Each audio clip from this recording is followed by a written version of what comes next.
네, 투자와 관련된 궁금증 섹터 이야기를 전문가 모시고 깊게 좀 인사이트를 듣는 시간이에요. 스페셜리스트 오늘은 2차 전지 이야기합니다. 유한타증권 이한나 부센터장님 오셨어요. 어서 오십시오. 네, 안녕하십니까. 2차 전지가 뭐 잊을만 하면 오르고 기대를 가지면 또 좀 조정받고 그죠? 네. 그러나 이제 개인 투자자들이 멀리할 수 없는 그런 섹터가 2차 전지인데요. 최근에 부각된 것은 이게 AI 확산에 따른 수혜주가 될 수 있다. 그런 거잖아요. 근데 실제로 그게 AI 확산과 2차 전지가 얼마나 그 연관성이나 가능성들이 있는 거예요, 앞으로. 네. 사실 AI가 2023년 GPT 이후로 네. 좀 확산이 되기 시작을 네. 했는데, 이게 결국에는 고전력과 고출력의 이제 네. 최고의 전력이 좀 필요한 거죠. 그렇죠. 이제 거기에 있어서 데이터 센터 수요가 같이 좀 증가를 할 수밖에 없고, 네.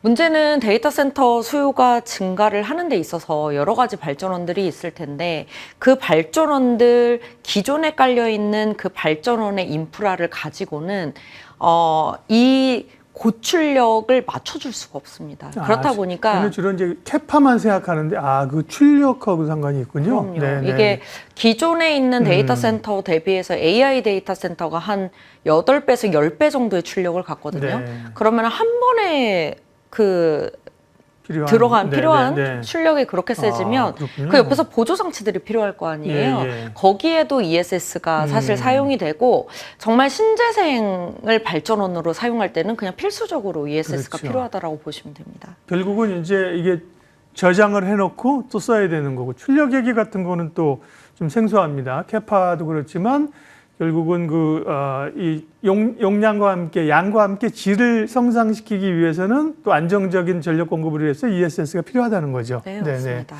그렇습니다.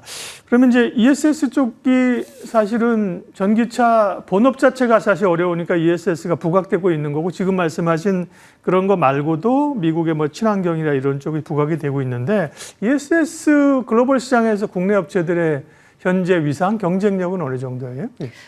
사실 2015년, 16년 때까지만 하더라도 삼성 SDI와 LG 에너지 솔루션의 글로벌 ESS 점유율이 80% 가까이 됐습니다. 원래 높았군요. 네, 그런데 이제는 아무래도 발화가 생기고 그로 인해서 리콜이 좀 이어지면서 그게 ESS 매출 비중 자체가 굉장히 크게 줄었고요. 그래서 거의 이제 점유율이 없는 상태였었는데 지금 얘기한 게 글로벌 기준 글로벌 기준으로 말씀드리는 거고요.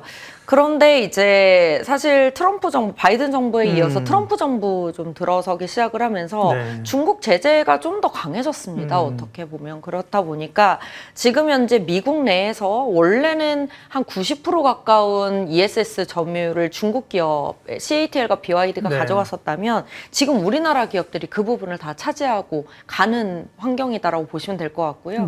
아직까지 2025년까지만 보면은 저조하긴 하죠. 점유율이 저조하지만 2026년에 미국 쪽만 보면은 미국 안에서의 시장으로만 보면은 사실상 거의 대부분의 점유율을 좀 가져가지 않을까 이렇게 보고 있습니다. 예. 원래 우리가 점유율이 높았군요. 근데 여러 가지 이유로 또 가격 경쟁력이 싼 중국산 LFP가 잠식하면서 포션이 커진 건데 지금은 이제 그 부분도 트럼프 행정부에서 중국을 견제하니까 미국 쪽은 당연히 중국을 막으니까 커질 수 있다는 걸 하고.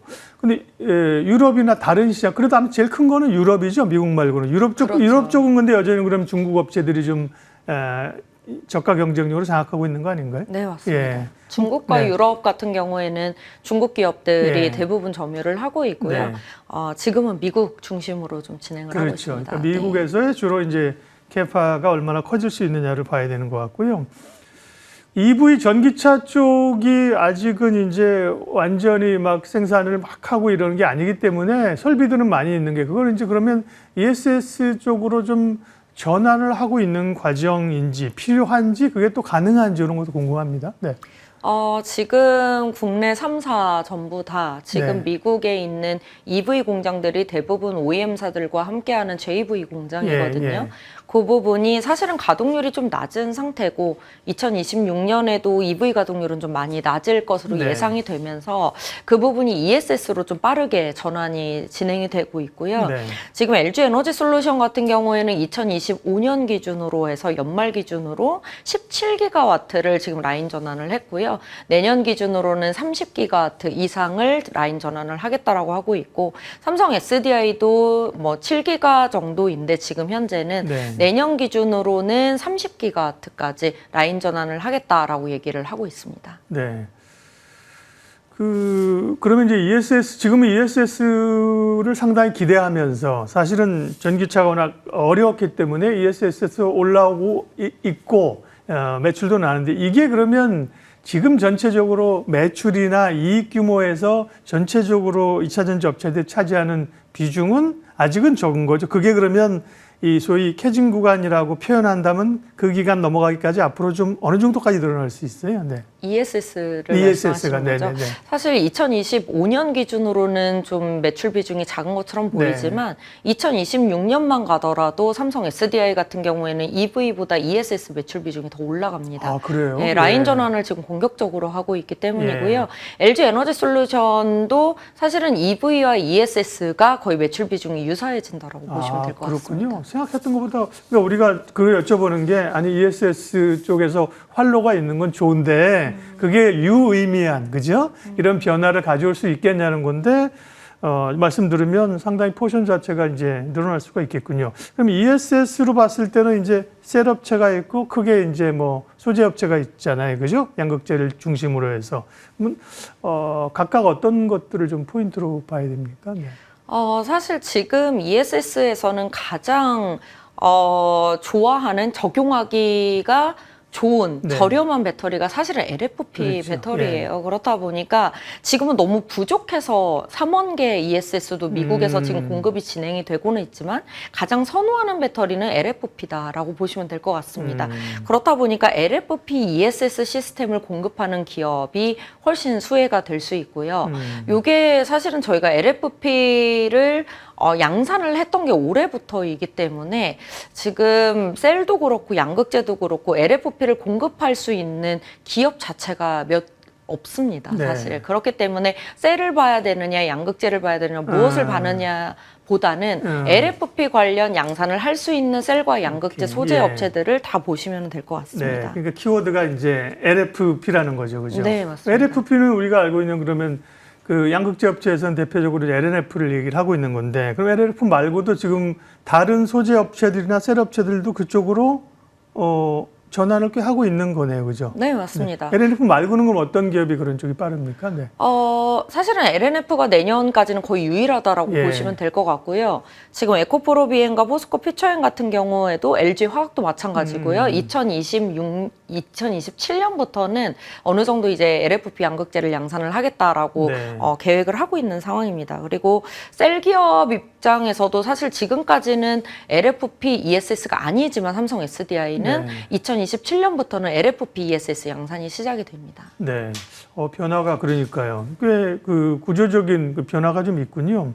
근데 더 이제 보다 근본적인 구조적 변화는 그래도 이제 2차 전지가 처음에 태동하고 기대감이 있었던 게 전기차에 대한 수혜잖아요. 폭발적인 전기차 시장의 성장을 기대했는데 지금 이제 좀 브레이크가 걸려 있는 거잖아요. 전기차 시장에 올해는 다 갔으니까 그죠? 내년 이후의 변화들은 어떻게 볼 수 있을까요? 네. 사실 미국은 지금 9월 30일부로 보조금이 폐지가 됐기 때문에 아마 내년부터는 본격적인 수요 절벽이 이루어질 거다라고 보고 있어서요. 사실은 역성장으로 바라보고 있습니다. 그리고 유럽 같은 경우에는 저가 BEV와 PHEV 중심으로 해서 20% 이상의 성장이 올해도 나왔고 내년에도 사실은 가능하다라고 보고는 있습니다. 그래서 글로벌리 봤을 때에는 사실 우리나라 기업들 입장에서는 유럽과 미국 시장이 가장 중요한데 미국 쪽 EV가 좀 많이 내려오는 부분들이 좀 가동률 저하를 좀 가져올 것 같고요. 다만 기업별로 유럽 쪽 가동률이 올라오는 기업들이 좀 있습니다. 그래서 그렇게는 조금 선별적으로 보실 필요가 있지 않을까 이렇게 보고 있습니다. 근데 미국은 주로 이제 정책적인 게 크잖아요. 사람들이 뭐 전기차를 좋아하지 않아서 전기차의 그 성능이 안 돼서 혹은 뭐 제품 차 종류가 별로 없어 이게 아니라 정책적으로 보조금 안 주고 이런 거니까 그럼 결국 그 EV 시장이 제대로 미국 쪽에서 탄력을 받으려면 정책적인 문제가 해결이 돼야 된다. 그럼 결국 트럼프 행정부가 지나야 되는 건가? 뭐 이런 그림이 궁금증이 드네요. 네. 근데 사실 정책적인 부분도 크긴 한데 네. 저희가 이제 전기차를 바라보는 부분에 있어서는 네. 결국에는 내연기관차를 넘어서서 주류로 자리를 장기적으로 잡을 것이다라는 게 이제 저희 기본적인 그렇죠. 베이스인데 네. 우선은 보조금이 들어와도 그렇게 판매량이 획기적으로 늘어날 정도는 지금은 아닌 것 같습니다. 네. 예, 결국에는 왜 이렇게 차종이 적냐, 뭐 트림도 왜 이렇게 적냐 이런 부분들은 저희 롱레인지 쪽에 대한 기술의 성숙이 아직 덜 됐기 때문이니까 보조금이 있어야지만이 완성차 기업들이 그렇죠. 경제성이 나오는 거거든요. 그래서 이제 그런 측면으로 봤을 때는 사실 장기적으로 이 기술적인 부분이 해결이 된다면 캐즘을 뚫고 이제 확산이 되지 않을까 이렇게 생각을 하고 있습니다. 그렇군요. 전기차 이제 EV 쪽에서의 그 핵심 플레이어는 누구를 봐야 됩니까? 이제 테슬라를 보는데 지금도 테슬라가 움직이는 건 사실 전기차가 잘 팔려서 그게 움직이는 게 아니라 뭐 로봇을 한다든지 뭐 다른 모멘텀으로 주로 움직이는 거잖아요. 일론 머스크가 무슨 뭐 보상안을 받았다 이런 거고 중국 쪽은 뭐 CATL이 있을 거고. 그러니까 테슬라하고는 지금 주가 연동은 예전보다 많이 떨어진 거죠. 그래도 여전히 영향이 있어요? 예, 영향이 있긴 한데 예전보다는 많이 떨어지긴 했습니다. 확실히 떨어지긴 했지만 왜냐하면 이제 전기차 베이스로 주로 테슬라 주가가 많이 움직이는 거는 조금 지났다 보니까 우리나라 기업들하고는 조금 이제는 차별화가 돼서 좀 움직이는 건 있는데 그래도 여전히 전기차 이외에 뭐 자율주행이라든지 뭐 아니면은 휴머노이드 로봇이라든지 여러 가지 얘기가 나올 때에는 같이 여전히 연동이 되는 부분이 있기는 합니다. 네. 그게 또 사실은 결국은 이제 다 에너지가 필요한 그런 산업들이 성장이잖아요. 그죠? 그럼 에너지 원 가운데 2차 전지가 그쪽에 또 포함이 되는 거니까요. 리튬 가격은 어떻습니까? 지난번에 이제 요번에 올라올 때 말고 앞전에 올라올 때는 리튬 가격 상승과 ESS로 올라온 거잖아요. 중국에서 이제 리튬 광산을 좀 개발을 제한한다 이런 뉴스가 있었는데 리튬 값은 그 이후에도 이제 점진적으로 좀 올라오는 추세인가 보죠? 최근에 이제 그때 이후로 변동성이 한번 생겼다가 좀 하락을 하다가 다시 최근에 반등을 하는 추세고요. 이게 이제 결국에는 데이터 센터 수요에 맞물려서 어느 정도 지금 중국 쪽에서 공급 개혁 2.0이 시작이 됐어요. 이게 본격화가 되면서 또다시 리튬 사재기가 조금 이루어지고 있다라고 보시면 될 것 같고요.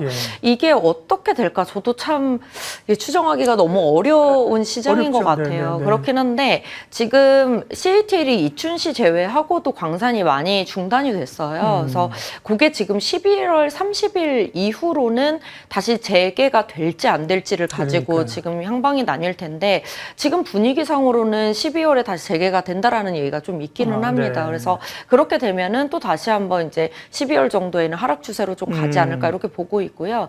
다만 이게 추세적으로 막 급락까지 가기는 좀 어려운 이유는 지금 글로벌리 ESS가 데이터 센터 때문에 많이 필요합니다. 이제 거기에 대부분이 이제 리튬이온 배터리가 들어가다 보니까 리튬 수요는 많이 필요한 상태에서 만약에 중국 쪽에서 공급 개혁이 계속적으로 좀 진행이 된다면 좀 타이트하게 갈 수밖에 없겠다. 그렇다면은 뭐 급등까지는 아니더라도 여기서 크게 빠지지는 않고 좀 어느 정도 이 가격의 기반을 가지고 2026년까지 좀 이어지지 않을까 이렇게 바라보고 있습니다. 트럼프도 하루 이틀 오락가락하고 중국의 정책이야 뭐 사실은 이 말씀하신 리튬강을 계속 제재할 거냐 일시적이냐 시진핑한테 물어봐야 되는데 알 수가 없는 거죠. 뭐 어떻게 할지를 예측이 불가능하기 때문에 이렇게 기본적인 그러면 이제 수요와 공급 단에서 봐줄 수 있다고 말씀하셨고요.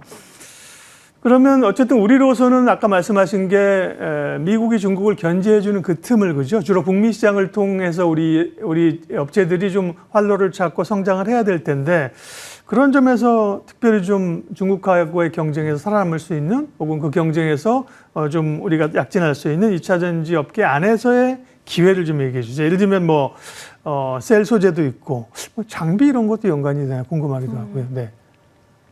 사실은 소재 쪽이 아직도 기술 개발이 돼야 되는 부분들이 좀 있고요. 우선은 셀부터 좀 말씀드리면 우리나라 기업들이 지금 LFP도 하고 뭘 하고는 있지만 결국에는 그들이 하지 못하는 주행거리 레인지에 있는 에너지 밀도를 가진 것에서 승부를 저는 봐야 된다고 생각을 해요. 그렇게 되면은 사실상은 지금 제일 거론이 많이 되고 있는 게 4680 배터리긴 네. 합니다. 근데 이 4680 배터리도 발화위험이 높을 수가 있잖아요. 그래서 요 안에 이제 구조적으로 네. 발화위험을 낮추는 거, 그리고 비용을 또 낮춰야 되기 때문에 건식 전극 공정, 이런 부분들이 기술적으로 좀 필요해요. 그래서 셀 쪽으로 보면은 4680 배터리, 여기에 가장 중요한 기술은 가격을 낮출 수 있는 건식 전극 공정에 대한 기술, 그리고 여기에서 이제 에너지 밀도를 조금 더 올리기 위해서는 뭐 실리콘 음극재 뭐 이런 부분들이 좀 기회가 될 수 있다고 보고 있고요.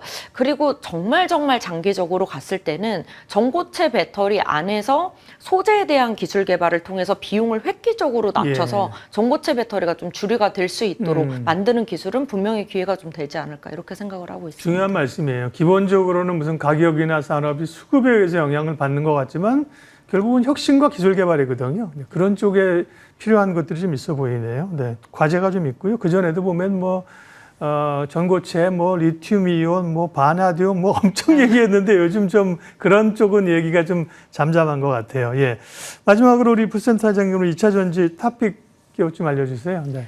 네, 내년까지 봤을 때 결국에는 포인트는 그런 것 같아요. ESS에 대한 눈높이는 너무 높아졌기 때문에 실제로 실적으로 연결이 되어야지만 합니다. 그래서 ESS 중에서도 LFP ESS에 좀 강점이 있는 LG 에너지 솔루션 말씀드리고 있고요. 네. 동시에 유럽 EV 쪽에서 가동률이 좀 올라올 수 있는 여지가 지금 LFP랑 또 고전화 망간 쪽에 미드니켈 기술을 가지고 라인 전환을 시도한 것도 또 LG 엔솔이에요. 그래서 네. 유럽 쪽 가동률이 조금 올라올 수 있다라는 측면에서 이 두 가지를 한꺼번에 가져갈 수 있는 기업이 LG 에너지 솔루션이고, 그거에 이제 연관된 양극재 기업으로는 LNF 정도까지 말씀드리고 있습니다. 네, LG 에너지 솔루션이 뭐 무거운 것 같고 뭐 대형주 같아도 사실 탄력 붙으면 굉장히 사실은 또 2차 전지 올라올 때 그죠? 네, 상승을 주도하더라고요. 네.